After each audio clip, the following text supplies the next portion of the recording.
Olá, boa noite. STF mantém prisão de investigados no caso da BIM Paralela, com suspeita de uso para favorecer os filhos do ex-presidente Bolsonaro e monitorar ilegalmente desafetos. Em uma das mensagens obtidas pela Polícia Federal, há até sugestão de atirar no ministro Alexandre de Moraes. Uma outra investigação mostra que general Mauro Lorena Cid usou a estrutura da Apex para tentar vender joias recebidas pela Presidência da República. E você vai ver também. O governo federal libera crédito extraordinário de 137 milhões de reais para combate aos incêndios no Pantanal.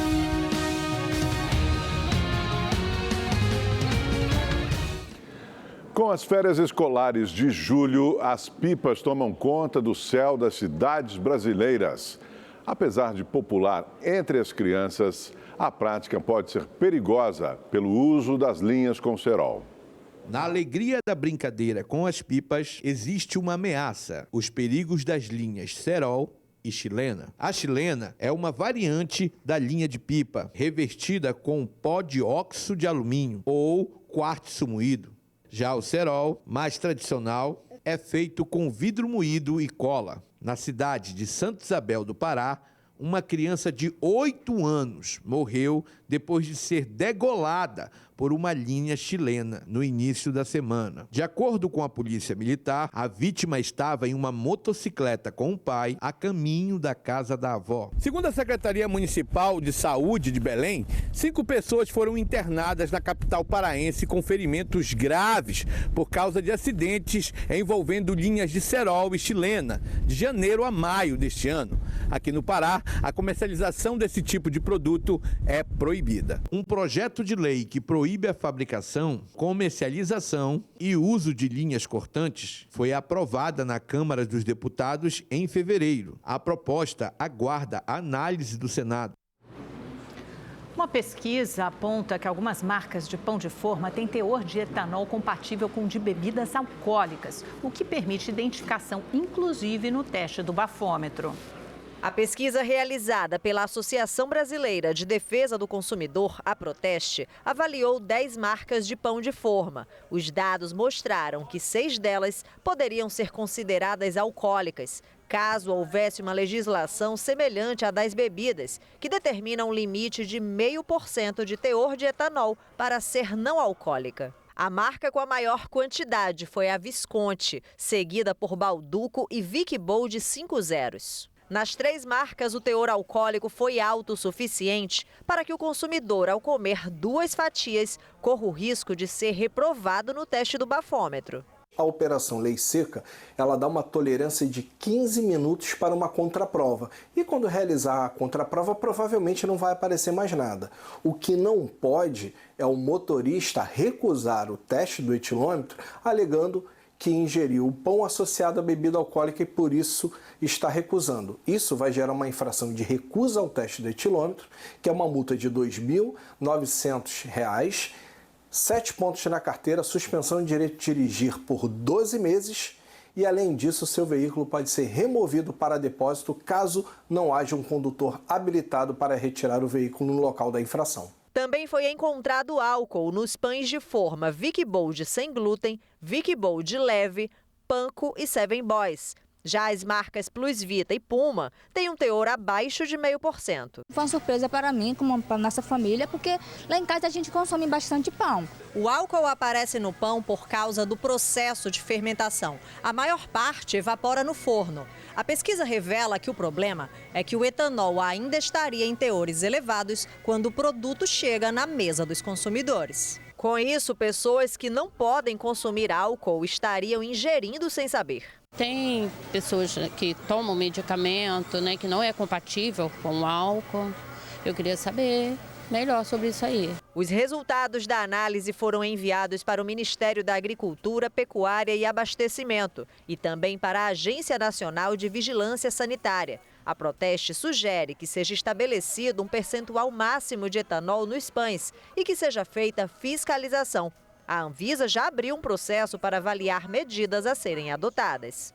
Em nosso entender, é desejável e necessário que os órgãos reguladores se atentem aos possíveis riscos à saúde dos consumidores, que possam ser ocasionados pela presença de percentuais de etanol que chegam a 3,37%.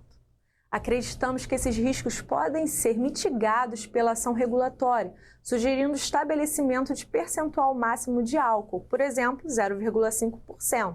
A cidade de São Paulo atingiu em junho o total de 80.369 pessoas vivendo em situação de rua.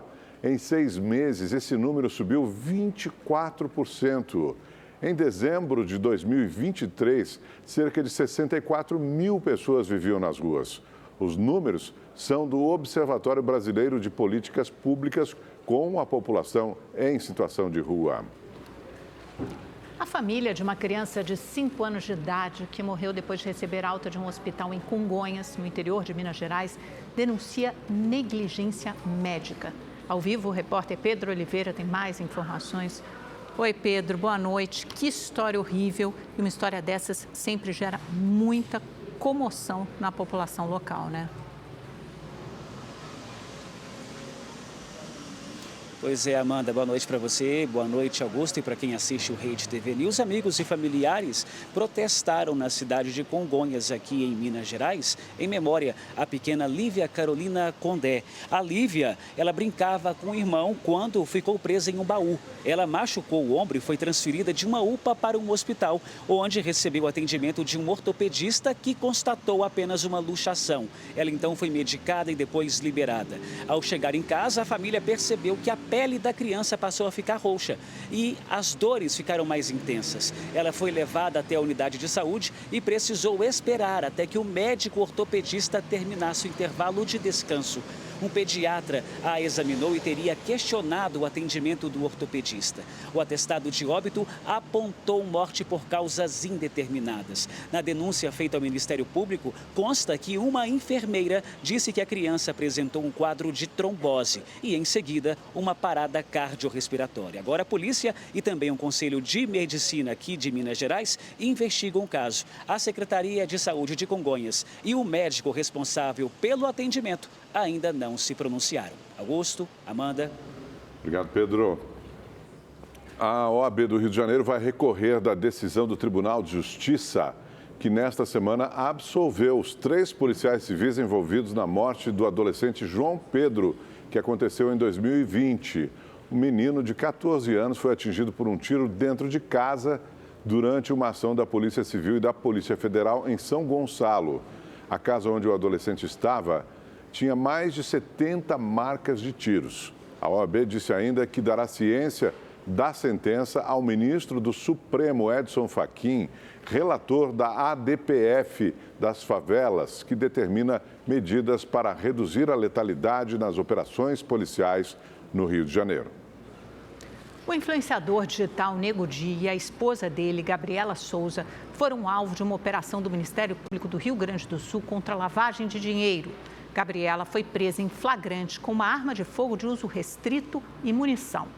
Segundo o Ministério Público, os investigados promoviam rifas nas redes sociais, movimentando mais de R$2 milhões ilegalmente. O influencer, conhecido por gravar vídeos de comédia, já sofreu sanções do Tribunal de Justiça anteriormente, por divulgação de fake news em seus perfis nas redes sociais. Os agentes apuram uma suposta fraude nos sorteios, pois os prêmios não teriam sido entregues. Os mandados de busca e apreensão foram cumpridos em Santa Catarina, na casa do casal. 2 veículos de luxo dos influenciadores foram apreendidos, além de celulares e documentos, para determinar os valores obtidos com as rifas. A esposa do influenciador foi presa em flagrante. Em nota, a defesa de Nego Di esclarece que até o momento não teve acesso aos autos do inquérito.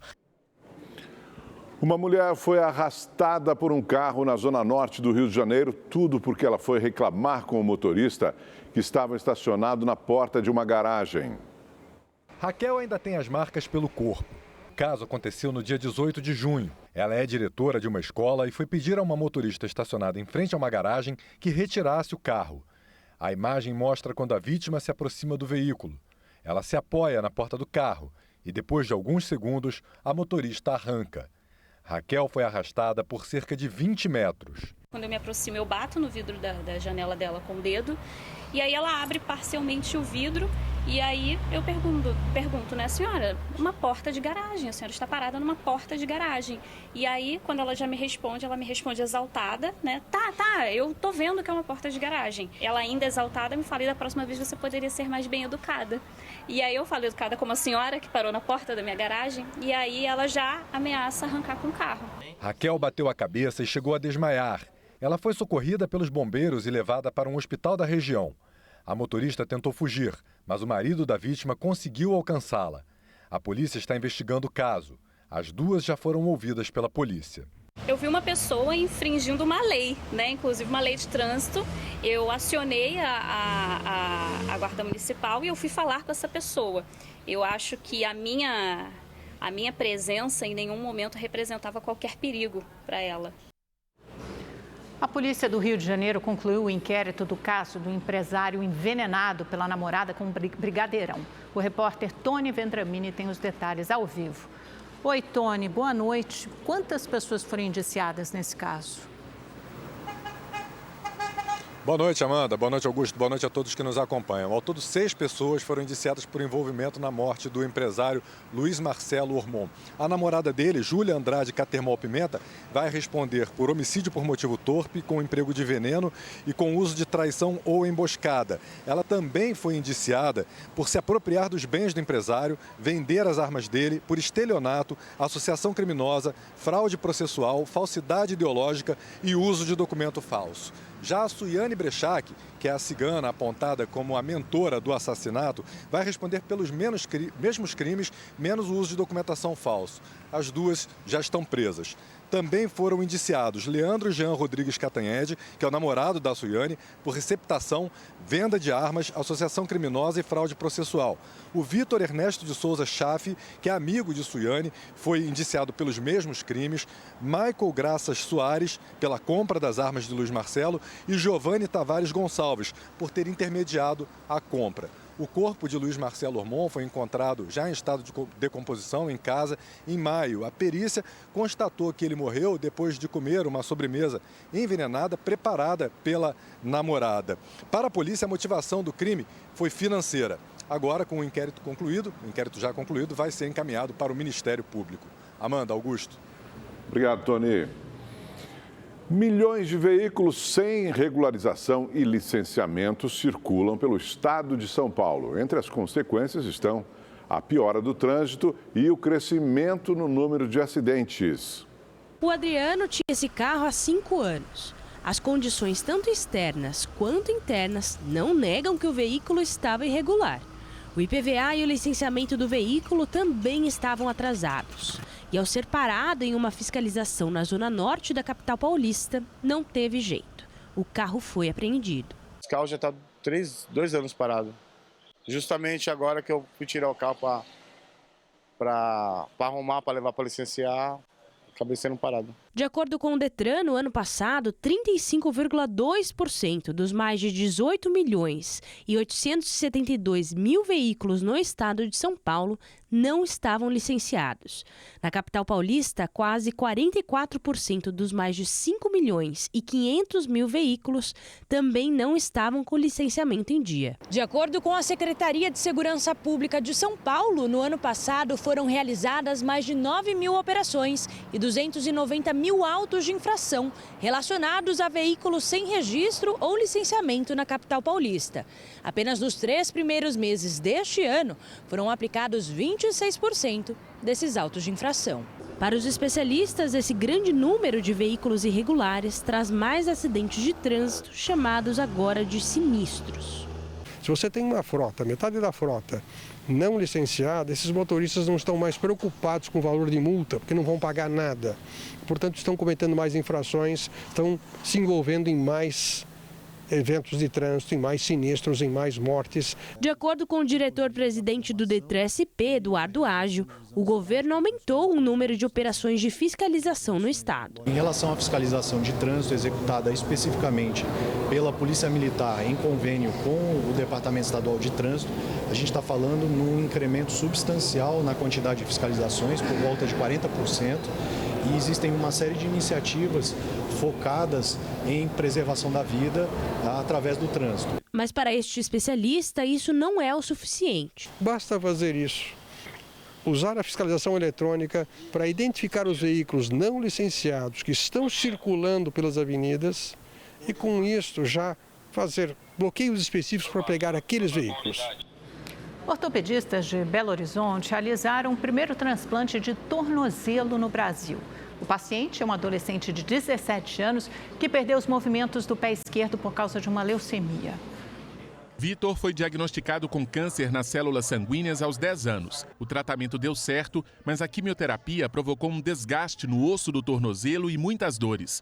Um drama para quem é apaixonado por futsal. O que eu vivia antes era todo dia jogando bola e ver meus colegas assim jogando bola, eu não poder me dar uma dor no coração. Os ortopedistas estudaram o caso dele e decidiram inicialmente colocar uma prótese ortopédica no lugar da articulação do tornozelo. Foi feito com moldes tridimensionais e que a gente pudesse, com a qualidade de vida melhor, que ele pudesse andar sem muita dor, sem nenhuma limitação durante algum tempo. O garoto conseguiu voltar às quadras e no ano passado chegou a disputar um campeonato com o time da escola. Mas as dores pioraram. A prótese temporária foi usada durante 4 anos, até o final da fase de desenvolvimento do menino. A solução definitiva veio há 2 meses, um transplante de tornozelo. Vitor foi cadastrado no Instituto Nacional de Traumatologia e Ortopedia, que é o banco de captação e distribuição de ossos, tendões, cartilagens e meniscos. A esperada notícia de um doador compatível veio em maio. Para realizar o procedimento, os médicos fizeram testes em computador e usaram moldes em 3D. A gente consegue tirar toda a articulação e o bloco ósseo que a gente deseja e transferir para o paciente. O resultado do primeiro transplante de tornozelo feito no Brasil foi muito comemorado pela equipe médica e pelo Vitor. O processo foi difícil, né? A gente não sabia se ia dar certo, mas graças a Deus deu resultado positivo. E agora o tratamento continua com sessões diárias de fisioterapia. A gente quer entender como que esse tecido que foi colocado no tornozelo vai responder quando começar a botar carga em cima dele. Porque, por enquanto, a gente ainda tem restrição de apoio, né? A previsão é que Vitor volte a apoiar o pé no chão em 1 mês e a andar em 6 meses. Mas ele quer muito mais que isso com o novo tornozelo. Sem dúvida nenhuma é voltar a jogar bola, o futsal e o campo também. Depois de 300 anos na Dinamarca, um manto tupinambá volta ao Brasil graças às negociações entre a Embaixada Brasileira em Copenhague, o Museu Nacional do Rio de Janeiro e o Museu Nacional da Dinamarca. A peça do século XVII é considerada sagrada pelos indígenas e é feita com penas de guará, uma ave típica do litoral da Bahia. O manto mede cerca de 1,20 m e tem 80 centímetros de largura. É um dos 11 remanescentes em todo o mundo. Os outros estão em instituições europeias. O manto vai integrar um novo acervo do Museu Nacional e vai substituir a coleção destruída por um incêndio há quase 6 anos. A campanha de vacinação contra a gripe no estado de São Paulo termina neste domingo. A partir da semana que vem, cada município decide se prorroga ou não a imunização. A repórter Estela Freitas tem mais informações ao vivo. Oi, Estela, boa noite. Aliás, bom fim de semana para se vacinar, né? Com esse frio, todo mundo fica mais dentro dos lugares, os vírus circulam com facilidade. A capital paulista já decidiu se vai prorrogar a vacinação?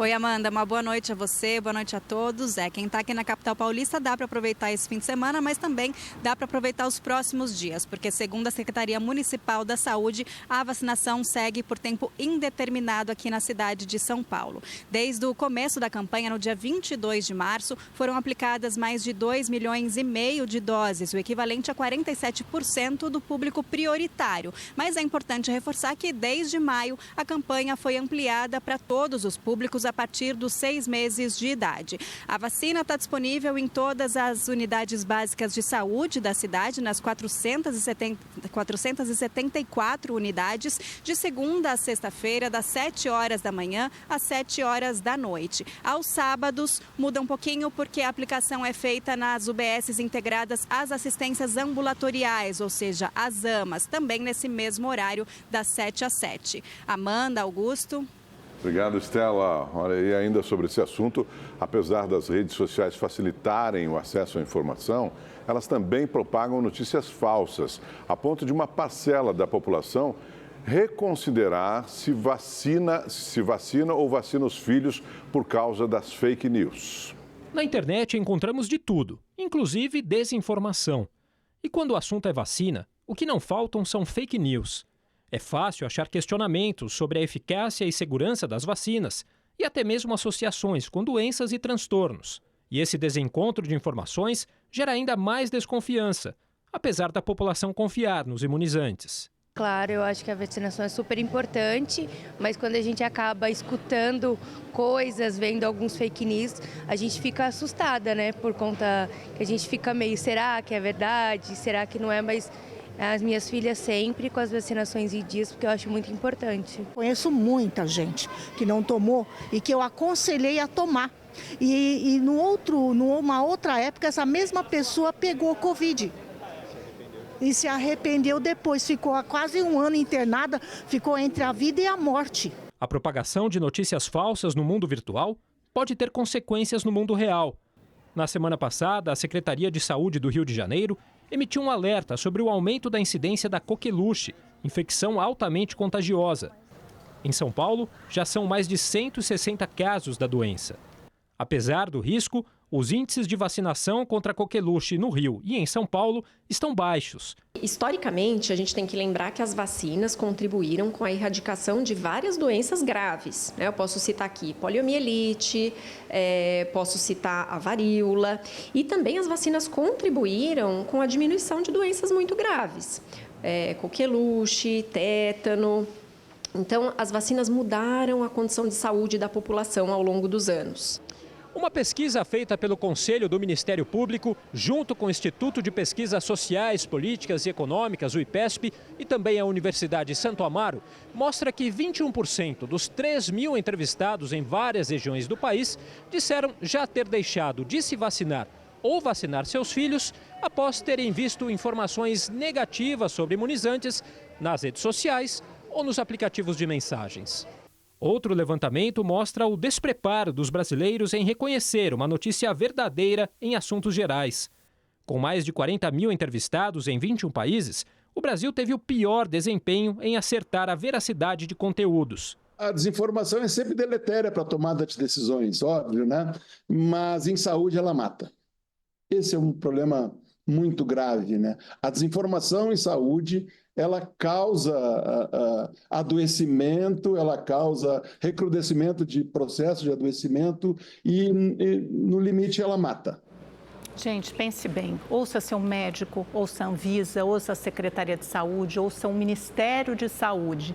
Não ouça mensagem anônima que vem por grupo de Zap ou então mensagem que você não sabe nem qual é a fonte que circula em rede social. Isso sim é mentira e só faz mal. Previsão do tempo para todo o Brasil com Igor Silveira. Boa noite, Igor. Como é que vai ser o final de semana? Boa noite, Augusto. Boa noite, Amanda. Boa noite para você que está em casa. Olha, o fim de semana ainda vai ser com temperaturas baixas por causa da alta polar que continua em atuação no sul do país. Isso deve durar até a próxima semana.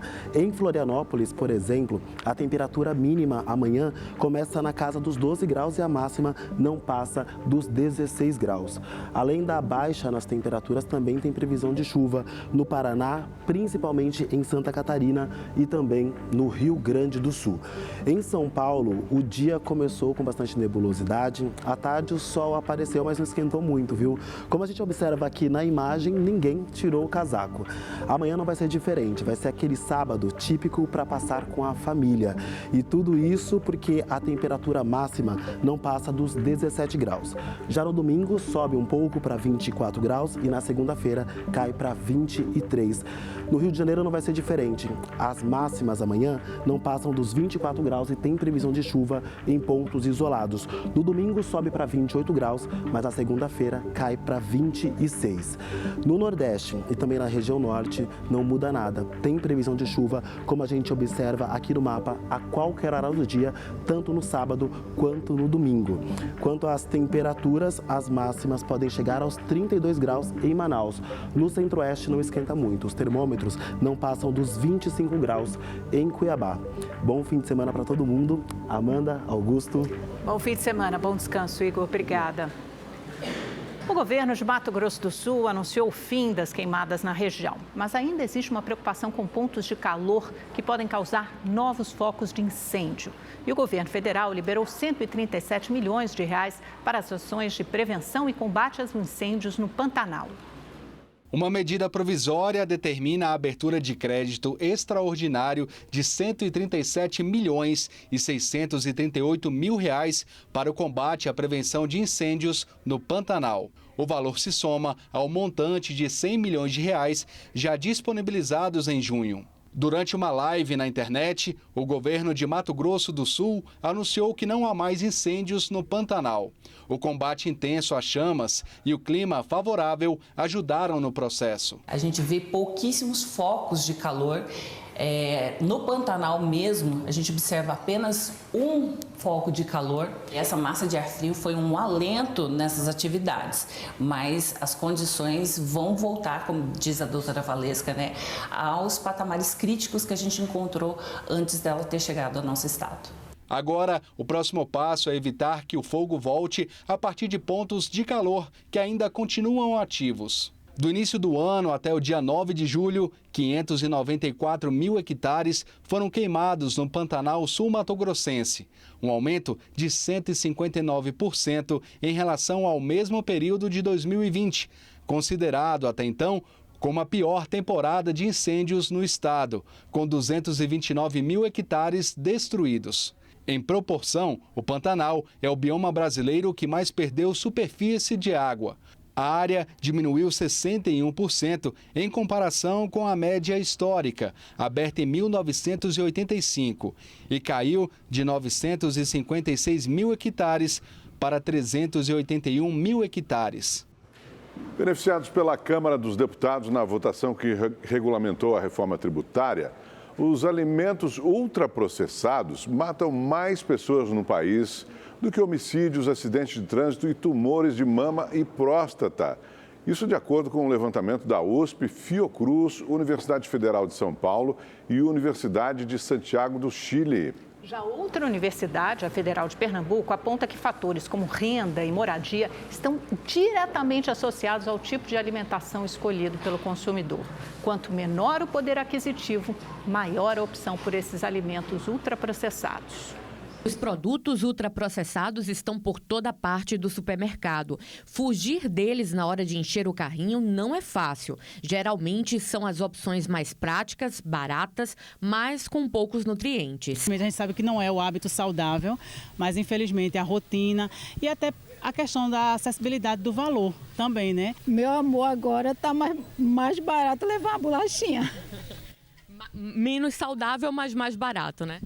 Pois é, menos saudável, né? O consumo de produtos ultraprocessados pode estar relacionado a diversos fatores, como moradia, escolaridade, renda familiar e idade. É o que aponta uma pesquisa realizada pelo Laboratório de Nutrição em Saúde Pública da Universidade Federal de Pernambuco. Os pesquisadores entrevistaram 1.067 adultos de diversas regiões aqui do estado. O estudo constatou que pessoas com menor renda consomem menos frutas e mais produtos ultraprocessados. Na lista dos alimentos mais consumidos estão a margarina, a bolacha, água e sal e o suco artificial. Os resultados apontam ainda que moradores de regiões rurais têm 52% menos chance de consumir esses alimentos ultraprocessados do que moradores de áreas urbanas. Isso não quer dizer que eles não consomem, quer dizer que o consumo alto é menor nessa área, né? Mas eles também estão cada vez mais expostos. O aumento no consumo dos alimentos ricos em sódio, gordura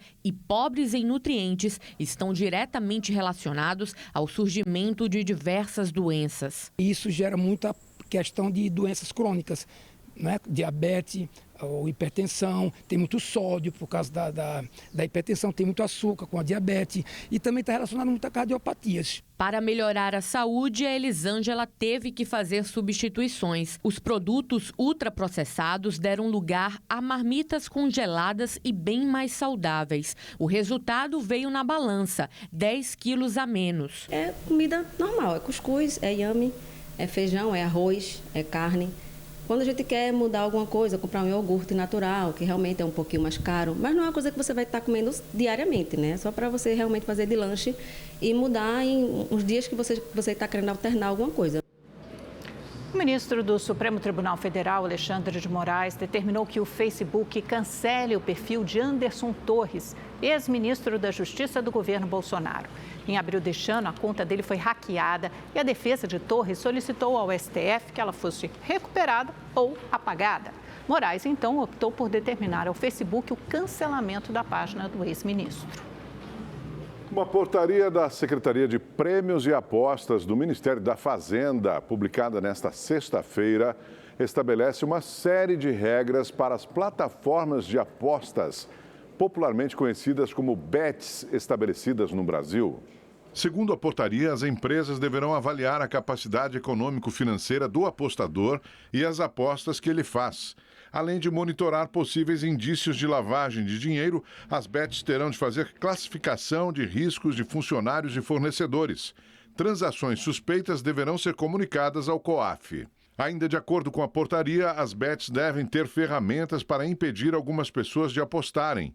A Lei das Bets, publicada em 2023, estabelece uma lista de pessoas, entre elas menores de 18 anos de idade, agentes públicos que tenham algum tipo de ligação com a regulação do setor, árbitros, assistentes de árbitros, pessoas diagnosticadas com ludopatia, que é o vício em jogos. Essas regras passam a valer no dia 1º de janeiro de 2025. As empresas deverão arquivar essas informações pelo período de 5 anos. A Justiça Federal manteve a prisão preventiva dos 5 investigados na operação da Polícia Federal que apura o uso indevido da Agência Brasileira de Inteligência, a ABIN, pelo ex-presidente Jair Bolsonaro. As audiências de custódia aconteceram de forma virtual e foram conduzidas por um juiz que faz parte do gabinete do ministro do Supremo Tribunal Federal, Alexandre de Moraes, que determinou as prisões na quinta-feira. Nela foi mantida a prisão preventiva de todos os envolvidos. O ex-funcionário da Secretaria de Comunicação da Presidência da República, Matheus de Carvalho Esposito, o empresário Richard Dyer Poser, o influencer digital Rogério Beraldo de Almeida, o policial federal Marcelo Araújo Bormevê e o militar do Exército Giancarlo Gomes Rodrigues são acusados de participar do grupo que usou a Agência Brasileira de Inteligência, a ABIN, para favorecer os filhos do ex-presidente Jair Bolsonaro e monitorar jornalistas, políticos opositores e até os ministros do Supremo Tribunal Federal. À época, o deputado federal Alexandre Ramagem, do PL do Rio de Janeiro, estava à frente da agência.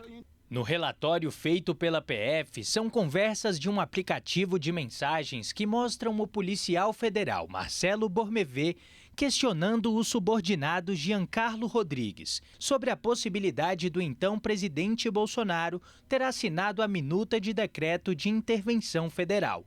Essa é uma das provas de que o ex-presidente tinha conhecimento do documento. Além disso, descreve um áudio onde Alexandre Ramagem conversa com o então ministro Augusto Heleno e a advogada de Flávio Bolsonaro no caso das rachadinhas, onde combinam uma ajuda ao filho do presidente. Em uma outra troca de mensagens obtida pela Polícia Federal, uma pessoa sugere que Alexandre de Moraes seja alvejado com um tiro na cabeça. Os textos são de agosto de 2021, após uma decisão do ministro do Supremo Tribunal Federal que afastou um delegado que investigava um ataque hacker aos sistemas do Tribunal Superior Eleitoral. Alexandre Ramagem negou o uso ilegal da Agência Brasileira de Inteligência. Ele afirmou que o intuito da investigação é causar alvoroço e prejudicar a candidatura. O senador Flávio Bolsonaro também rechaçou a investigação e reafirmou a intenção de prejudicar a candidatura de Ramagem. A Polícia Federal marcou para essa quarta-feira, agora, dia 17, o depoimento do deputado Alexandre Ramagem. O depoimento foi agendado na Superintendência da Polícia Federal no Rio de Janeiro. Outros servidores da agência também deverão ser ouvidos na próxima semana. Uma investigação interna feita no escritório de Miami da Apex, a Agência Brasileira de Promoção de Exportações, confirmou que o general Mauro Lorena Cid usou a unidade para tentar vender joias recebidas pela Presidência da República. Mauro Lorena Cid chefiou o escritório da Apex em Miami de 2019 a 2022. A investigação interna foi aberta no dia 2 de abril deste ano, depois que apurações da Polícia Federal indicaram o uso da estrutura da agência para tentar vender as joias recebidas pelo ex-presidente Jair Bolsonaro como presentes de outros governos. A comissão ouviu 16 depoimentos e analisou vários documentos. E foi confirmado que o general usou as dependências da Apex e o celular funcional para compartilhar fotos das joias e de objetos de arte. A apuração também constatou que o general Mauro Lorena Cid usava o cargo para defender pautas pró-golpe entre os funcionários, afirmando que o presidente Lula não assumiria o cargo.